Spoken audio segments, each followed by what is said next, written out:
So I used that time to show people just how easily we can judge unfairly.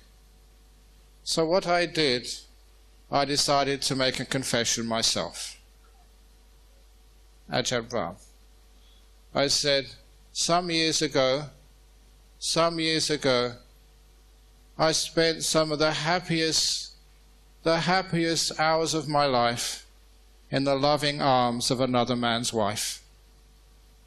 We kissed, we loved each other so much, and she was married to somebody else.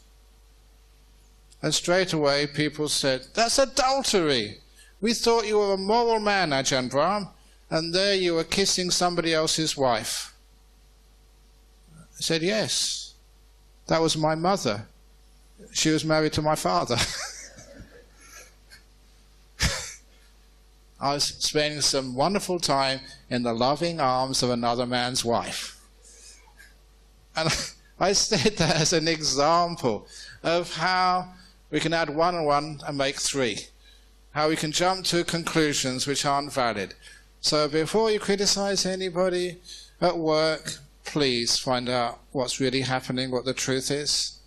Otherwise, sometimes we get criticized and it's very unfair. And also, use kindness. And how can you use kindness? And this is what we call the sandwich method. You know the sandwiches, in Western food. Actually, we had sandwiches here the other day. 2 pieces of bread with a filling inside. The sandwich method works like this. There's somebody in your office who's not performing well. So you go up to them and you tell them what a wonderful job they're doing. How valued they are in this company. And just how they're a great asset to your team. And then, that's the first slice of bread. And then you put the filling in. But, your work is always sloppy. You could sort of be a bit more accurate with your typing, or whatever it is. And at the end you say, but, thank you for being here. Other stuff which you do is wonderful and good. Thank you so much. And see if we can help you improve. Because in business, it's not just the salary you get, but it's the experience and growth which you can develop in your work experience. How you can learn and grow in your career, in your job. People want to have pointed out to them their little faults so they can improve in the future.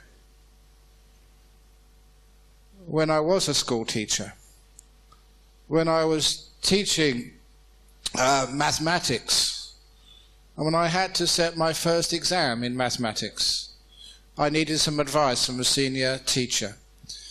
And the senior teacher told me, try and set the difficulty level of the test to be 70%, not more, not less. Because if the students got 95%, 100%, there would be no point to the exam, it's just too easy. If they got 50%, 40%, 30%, they would lose their motivation, their confidence. They would think that they just could not do math, and they would give up and do other subjects. They would come up thinking maths is too difficult. So, try for 70%. If you get 70% score, that's a pretty good score. It means you get confidence, you can do math. And also it means the 30% where you make mistakes, that's where the teacher, I can know their weak points. Parts of the syllabus which I hadn't explained well enough, I thought they'd understood but they didn't. That 30% is where we learn. It's a growth area. So we don't expect our workers to come in there and always perform 100% level. As their manager, as their boss, where you see them failing, that's 70%. Okay, yes. So 70% is the best score. I have just been given some performance assessment that to be able to give feedback to somebody without offending them. How many times have you been told off at work unfairly, and you feel you haven't been appreciated? That you've really worked hard, you've done your very best, and somebody comes along and says, no, you're late, your work is slovenly, it's not good enough. Sometimes that we lose our morale, which is one of the reasons why the work experience gets unpleasant, and we don't really want to give. We don't really want to work hard when people treat us like that. A little bit of kindness, sandwich, give praise, then give the criticism, and then give the praise. That is usually one of the best ways it works. And also, the last thing which I'm going to say is, a lot of times we focus on our faults too much. By focusing on the faults, what I mean is a company or a government or any institution, that they make a mistake, and we always keep thinking about why we made mistakes, why it went wrong. Which, if we keep focusing too much on the mistakes of life, we find that we lose our motivation, we lose our confidence, and we get into negativity. And instead, if we would instead focusing on successes, what works?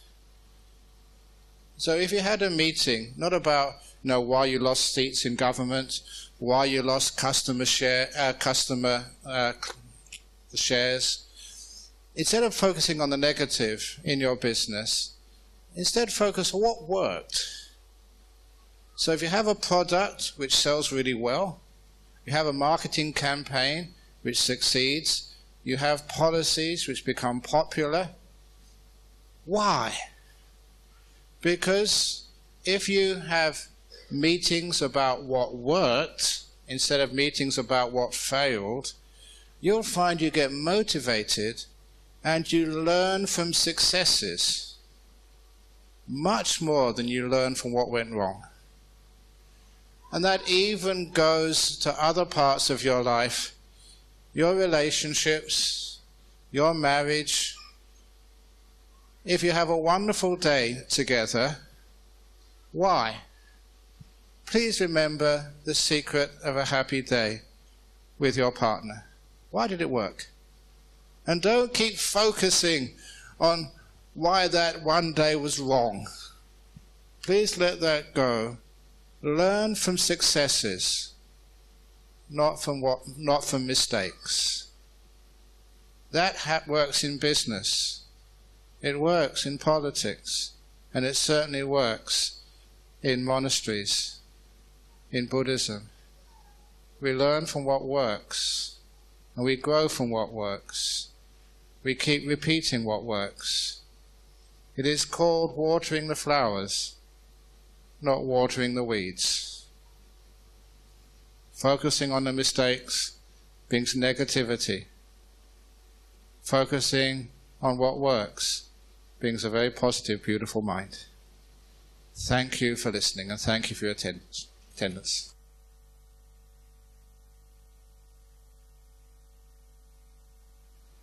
Okay, so is there an opportunity for some questions you have? Yes. Okay. Thank you. To keep the day in place, we received few questions in advance. So we have selected few questions which we think will be useful to you. The first one is a naughty question, Bhante. Very good. The first noble truth is about unsatisfactoriness of life and dukkha. But all the time, you look so happy. Is it real, or is this your advertising? That's so naughty. That's not naughty. It's, if I just put on happy smile just for show, then I'd soon be found out. I am now a very well-documented monk, and so the happiness has to be real. And if you were playing a role, you get so tense after a while that you would even get sick. So the happiness is real, But how can that be?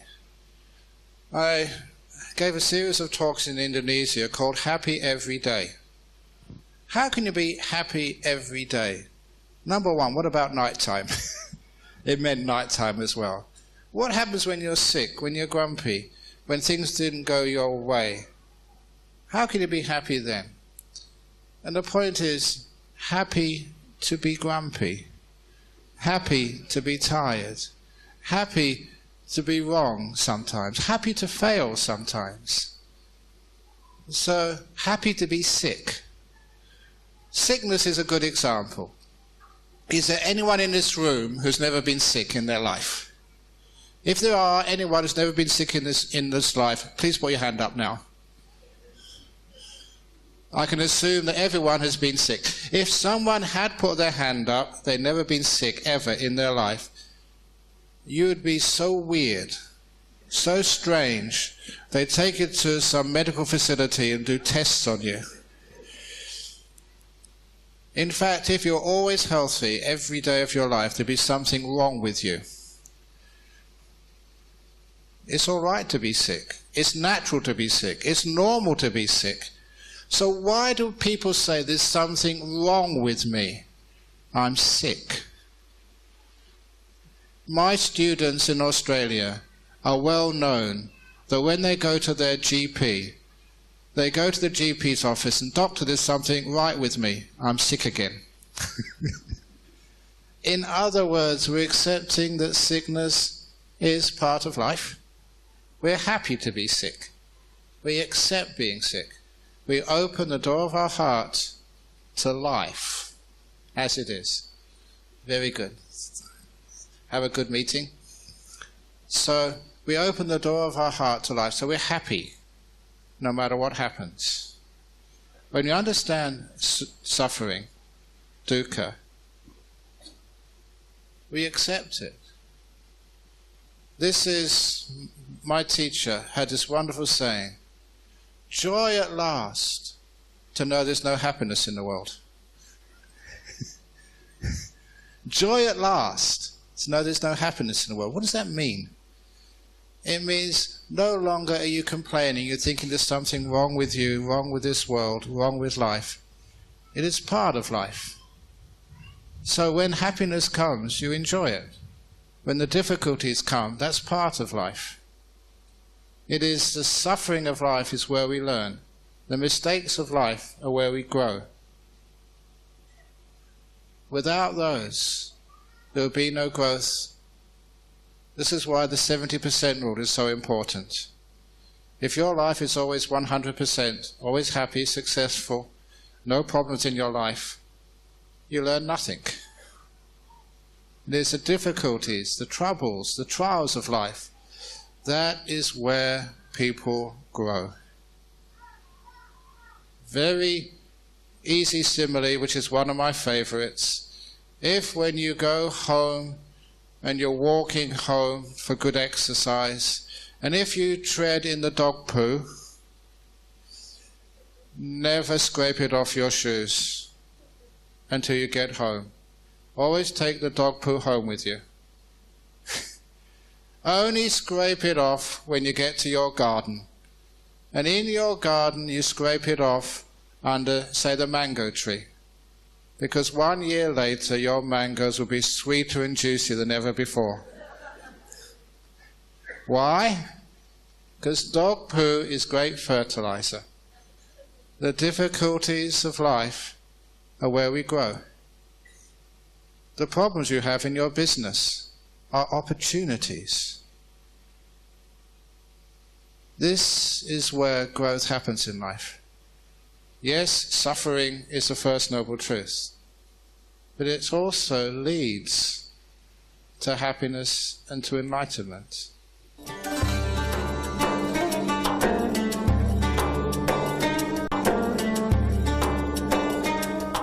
Are you ready for the next question? Yeah, go on. Okay, this is another interesting question. You partly touched on this. As professionals, we tend to think as personal life and professional life. But as you know, these days, the work responsibilities go beyond 8 to 5, we are 24/7. And as a result, we get more focused on the professional responsibilities and the business responsibilities than family and even health. You gave a small example, but can you give a few tips how we can, if you can't balance, at least juggle between these two aspects of life? Yes, we have so many responsibilities, just family, our social life, political life, business life. And how we juggle between those is again a story. A young man from Sydney went to see Ajahn Chah in Thailand. He just went all that way just to get some advice from an enlightened master. And he came back afterwards and told me what happened. Ajahn Chah was just so famous at that time. Even though he came all that way from Sydney to Thailand, he couldn't even get close. Couldn't get close to see Ajahn Chah. So he gave up after waiting 2 hours, realizing that his taxi was not going to come for another hour to take him to the station, the railway station, to get the ride back to Bangkok and the aircraft back home. So he decided to just go back and wait, and he saw some monks doing some sweeping. He decided to help out, do some sweeping, nothing else to do. And at that point, while he was sweeping, he felt an arm on his hand. And it was Ajahn Chah, out of loving kindness, saw this man who had come such a long way and decided to give him a very quick teaching. He said, whatever you do, give it everything you've got. And he went away. And that little piece of advice meant so much. He went back and realized that was all the lesson he needed. When he was at work, he gave work everything he got. He never thought of his family or the dinner he was going to have in the evening. He gave work everything he had. When he was with his family, he gave his family everything he had. He didn't worry about work. When it was time to go to bed at night, he gave sleep everything he had. He was not concerned about the problems in his family or the problems with work. He gave sleep everything he had. When he was enjoying himself, watching a cricket match, he was right there in the cricket match, not worrying about his business or anything else. Whatever he was doing, he gave it 100%. When he was meditating, he gave that 100%. He said that made him a very successful businessman, a very happy family man, and also a very good meditator as well. Too much, we're at work, we're thinking about family. We're in the family, we're thinking about the cricket match. We're in the cricket match and we're thinking about dinner. We're in sleep and we're thinking about everything. So we never manage to get a good night's sleep. It's giving everything you have with what you've got. And the second story is, this is part of the training in the Human Resources Department of Cathay Pacific. It was a simple teaching of the Emperor's 3 questions, which is almost like the Dhamma in brief. Emperor's 3 questions, a story by Leo Tolstoy. An emperor was so upset about religions always arguing with one another, so he wanted to make it simple but practical. He realized he only needed the answers to 3 questions. When is the most important time? Who's the most important person? What's the most important thing to do? And after a long journey, which was the story which Leo Tolstoy told in the book of short stories, the answer was that obviously now is the most important time. And the most important person is the one right in front of you, whoever that happens to be. And the most important thing to do is to care. Those 3 answers become a meditation method which I've used to great success. When people say that they're sick, what should I do? Whatever's in front of you, that's the most important thing to be aware of. Happening right now. Don't try and get rid of it to something else. And care for it. Don't try and cure it, get rid of it. Care for it. The HR manager of Cathay Pacific took that on board. Because in a service industry where you have clients in front of you, whoever they are right in front of you, they're the most important person in the world. Care for them, be there for them, and then you can listen to them, you can hear them, and they know they're being listened to and given importance to. In the service industry, that changes everything. Even in the relationships which you have at work, you're in front of somebody, a client, it could be a supplier. When they're right in front of you, you have to connect with them, listen to them, hear them. And then they become the most important person in the world. They feel that, which means that you have a connection, you learn from one another, and your personal relationships grow. That is how we balance. And there comes a time when you're by yourself. Even if you're married, the last person you see before you go to sleep at night is yourself. I always say, good night me, have a good night's sleep. And when I wake up in the morning, here I am again, good morning, have a good day, Ajahn Brahm. I welcome myself, because a lot of time in this world, you are by yourself. So be kind to yourself, you're important too. So it's not really a balance anymore. It's just every moment is the same. You're by yourself, you're with other people, you're resting, you're meditating, you're serving, you're talking. As Mark Twain once said, make your vocation your vacation. And then the life-work balance. My life is my work is my life. My family, people say, Ajahn Brahm, you've got no family. I've got so many children, so many brothers and sisters. You are my family. And I really mean that. You connect with people. So I've got many, many children, many brothers, many sisters. You're my family. I like spending time with you.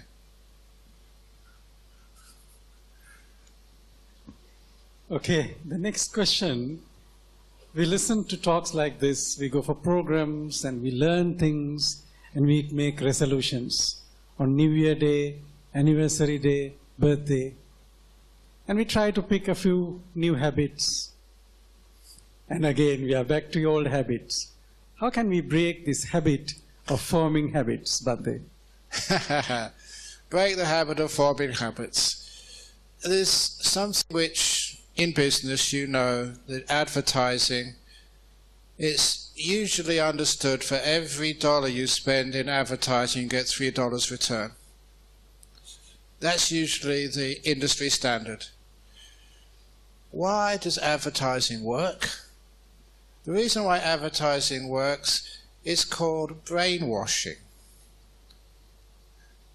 And every time I give a talk, I'm quite upfront, honest about this. For the last hour, I've been brainwashing you. Especially sometimes when you tell funny stories. Because people think, oh, you're not really being serious. That is where you lower your guard. And the message gets in from underneath. Have you seen the advertisements they have on television? They're stupid, they're banal. Who would ever believe those things you see on TV? And I remember the time I was a student, I thought I was an intellectual. I thought I was smart. There was an advertisement on TV, and I remember it to this day, for St. Bruno tobacco. And this was a time where I didn't smoke cigarettes, but you had a pipe. You know, all intellectuals had a pipe. Albert Einstein had a pipe. So I decided, no, having a pipe would be very cool. And the advertisement showed this ordinary-looking young man walking down the street somewhere in England. No one was bothering him. And then he took out a pipe, put the tobacco inside, lit it, and apparently the aroma of St. Bruno tobacco was irresistible to women. So this ordinary-looking guy walked past a grocery shop, and this beautiful blonde jumped over the counter to follow him. Then he went past a newsagent, and there was an equally beautiful redhead, also had to leave and just follow him, waiting for his every command. It was like a young man's fantasy. After about a few minutes, a whole bevy of beautiful women were following this guy, because St. Bruno tobacco, irresistible to girls. How stupid that was. Who would ever believe that? I did. I bought some of that tobacco and I went down the street in Cambridge smoking it, and the only thing to follow me was a dog.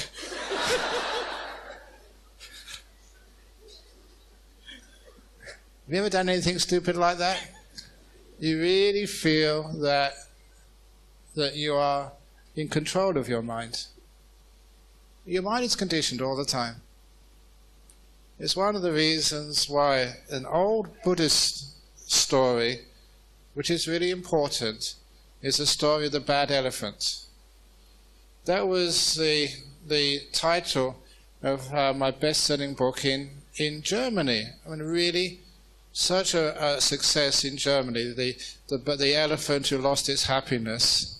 There's a whole section of the bookshops in Germany. I was invited over to Germany to go on the talk shows, the night talk shows, because it was really popular. And people wondered, why is people in Germany buying this book in droves? It was the Spiegel bestseller, still is on the list. Elephant Lost Its Happiness is an old Buddhist story of a royal elephant who suddenly, for no apparent reason, started to become cantankerous, naughty. You know, when the king would go past, it would squirt water at the king. It would poo just when the keeper was right behind it. It was a very bad elephant. And so the king wanted to know why. Why was it such a good elephant before and suddenly changed its character? No one could find the reason, no medical reason for it. And so they got the Bodhisattva, like many Jataka tales, was a minister, said, I'll try and find out. So he went behind the elephant stall, sat there overnight at night, and then maybe 1 or 2 o'clock in the morning, he was woken up by a sound. There was some bandits, some bad people were meeting there every evening to discuss where they would steal, who would they beat up, who would they even kill. They would discuss that. That was their meeting place every evening, right behind the elephant stall. And even though the elephant could not understand human language, could still pick up on the bad feelings, the bad emotions of those brigands, those bad people, that gang. And so the minister had those thieves arrested, and the next day had the bhikkhus, the monks, go there to meditate and chant Pirit. And even though the elephant could not understand Pirit chanting, couldn't understand Sinhala, let alone Pali, but could understand the goodness, the kindness of those monks. And that changed the elephant. And the elephant became a very kind, peaceful person. It is associating with good people, the brainwashing, that's important for people. That is how we change habits. Not by resolution, but by spending time associating with good people. It's one of the reasons why people sometimes send their husbands to the temple for a week to do a meditation retreat, and they come back like servicing a car, new and improved. Because they get off on the energy of the monks or the nuns. So this is actually just how habits are changed, by associating with good people, with kind people. I think we have time for one last question out of all these things. I'll ask a generic question. When we work with people in offices, we tend to spend more time with people in office than with our family members. As a result, people in the offices tend to understand you better sometimes than your family members. Yeah. And this can sometimes tilt the balance of relationships. What's your advice? Well, an example was of an engineering firm in Birmingham some years ago, which won a business award. In just 12 months, when they enacted this strategy, they found that their turnover tripled, their profits doubled within 12 months. Profits doubled in 12 months. And the strategy they had was to ban all overtime. You could not take work back at the end of the day. And the reason that worked was, first of all, staff turnover went to zero. Nobody wanted to leave such a company. And anyone who's in business knows you get key members of staff.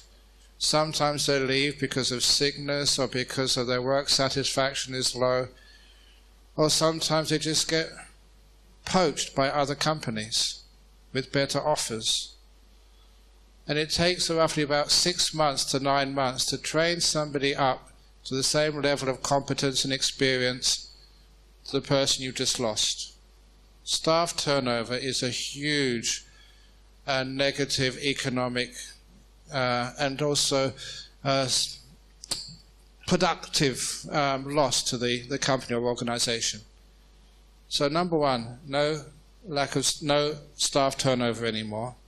And number two, many people in the office are not working productively because they're worried about their children or their family problems. They can't give their attention 100% to the work. Once they could go home in the evening, it meant they could spend time with their family. Their children saw them, their husband, their wife spent time together. The whole family experience was so positive. They could sleep well at night, and when they went to work the following morning, they were relaxed. They'd had a good night's sleep. They were ready to work the following day. Yes, they didn't work as long hours, but they were far more productive because they had rested. They weren't stressed out. They didn't have so much need for medical leave. A simple strategy like that, kindness, works. So lessening the amount of time you have to work creates more productivity. You get literally more out of your workers. When you send them home, go, go, go, go. They have to go home. Life-work balance is productive, both for the family and for the company. Yes. Talking about life-work balance, this is after a long weekend, and tomorrow is work day. So I think with that, it's time to conclude this very interesting discussion.